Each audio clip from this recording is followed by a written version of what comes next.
যে পরবর্তীকালে পশ্চিমবঙ্গ বিভাজন করবারও দাবি উঠতে পারে। ভবিষ্যতে অনেক বড় দুর্ঘটনার সম্মুখীন হতে পারে ভারতবর্ষ দেশ হিসাবে, রাজ্য হিসাবে পশ্চিমবঙ্গ। বলছি যে এরা ধর্মনিরপেক্ষতার মুখোশের আড়ালে ধর্মীয় মৌলবাদ, স্পেসিফিক্যালি মুসলিম মৌলবাদকে এরা প্রশ্রয় দিয়ে গিয়েছে।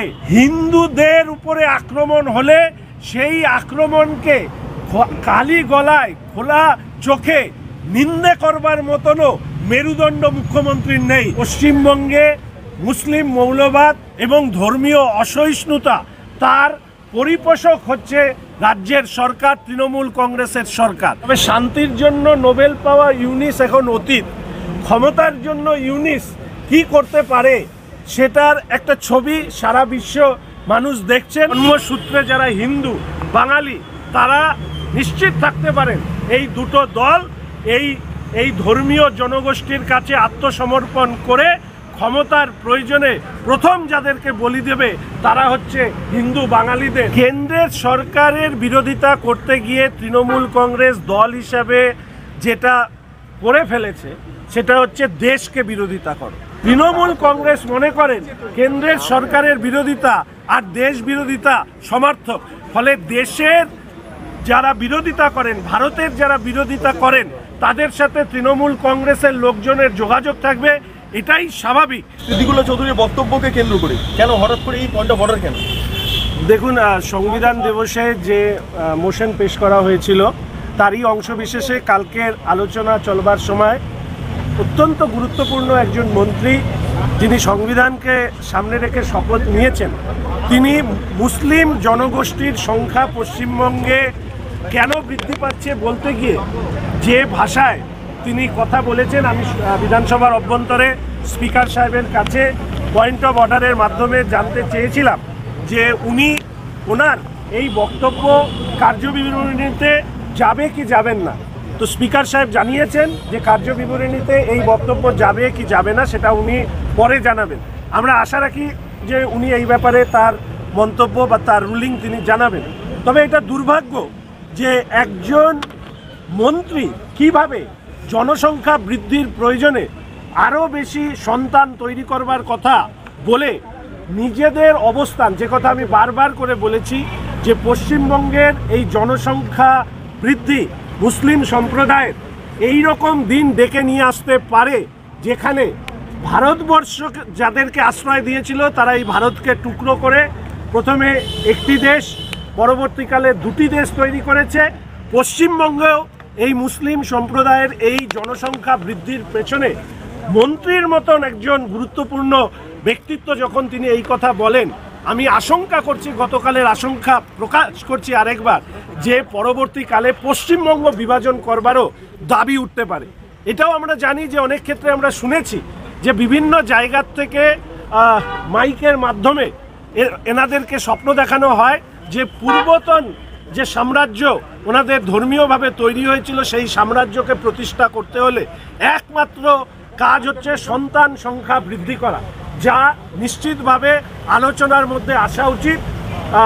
মন্ত্রী সিদ্দিকুল্লাহ চৌধুরী তিনি সংবিধান দিবসে সংবিধানের শপথ নিয়ে যে বক্তব্য রেখেছেন, আমি জানি না এই বক্তব্য নিয়ে মানুষের মধ্যে আলোচনা করবার ক্ষেত্র আপনারা প্রস্তুত করতে পারবেন কি পারবেন না। তবে আমার দায়িত্ব ছিল স্পিকার সাহেবের কাছে বিষয়টি তুলে ধরা এবং জনগণের কাছে বিষয়টি রাখা যে একজন মন্ত্রী তিনি সরাসরি বলছে যে আপনারা আমাদের জনসংখ্যা বাড়বে কারণ আমরা যেটা চাই সেই বলে তিনি যে বক্তব্য রেখেছেন। আমি যেহেতু ভেতরের বক্তব্য আমি বাইরে রাখলাম না, ভেতরে আমি পয়েন্ট অফ অর্ডার তুলে বলে দিয়েছি।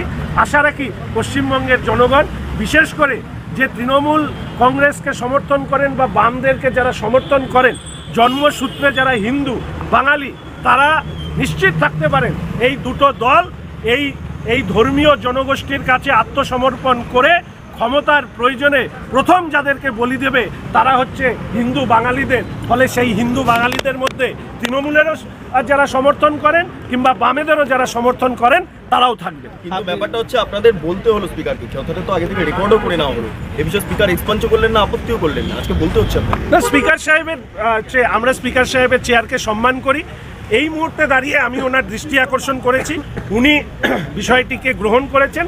আমি আশা করি রুলিং দেওয়ার সময় তিনি নিশ্চিতভাবে এই বক্তব্য কেন এক্সপাঞ্জ করা হবে না বা এক্সপাঞ্জ করা হবে তিনি আপনাদের সামনে এই বিষয়টি পরিষ্কার করবেন। নকশালবাড়ি এলাকাতে তেজস্ক্রিয় পাওয়া গিয়েছে, পারমাণবিক তেজস্ক্রিয়।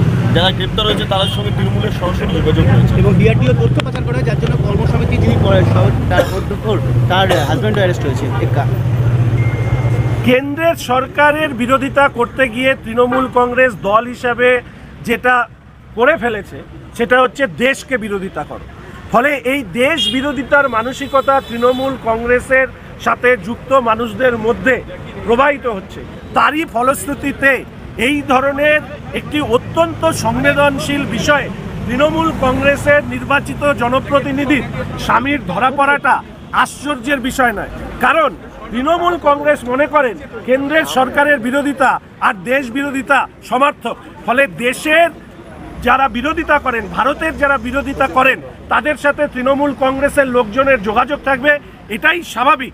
এবং আমি এর অনেক আগেই আশঙ্কা প্রকাশ করেছিলাম যে পশ্চিমবঙ্গ দেশ বিরোধীদের ঘাঁটি করে তোলবার জন্য তৃণমূল কংগ্রেস, তার জনপ্রতিনিধিরা, তার নেতাকর্মীরা এবং তাদের যে প্রশাসন, সেই প্রশাসন যেভাবে সহযোগিতা করছে, ভবিষ্যতে অনেক বড় দুর্ঘটনার সম্মুখীন হতে পারে ভারতবর্ষ দেশ হিসাবে, রাজ্য হিসাবে পশ্চিমবঙ্গ। বলছি, আজকে দেখা গেল যে হুমায়ুন কবির তিনি তার বক্তব্য বলতে গিয়ে শোকজের পরেও একই স্বভাবে তিনি অনড় এবং বলছে কল্যাণ বন্দ্যোপাধ্যায়কে কেন আইন শৃঙ্খলা রক্ষা কমিটির মুখোমুখি হতে হবে না, আমায় কেন হতে হবে, আমি কি গ্রাম থেকে উঠে আসছি সেই কারণে?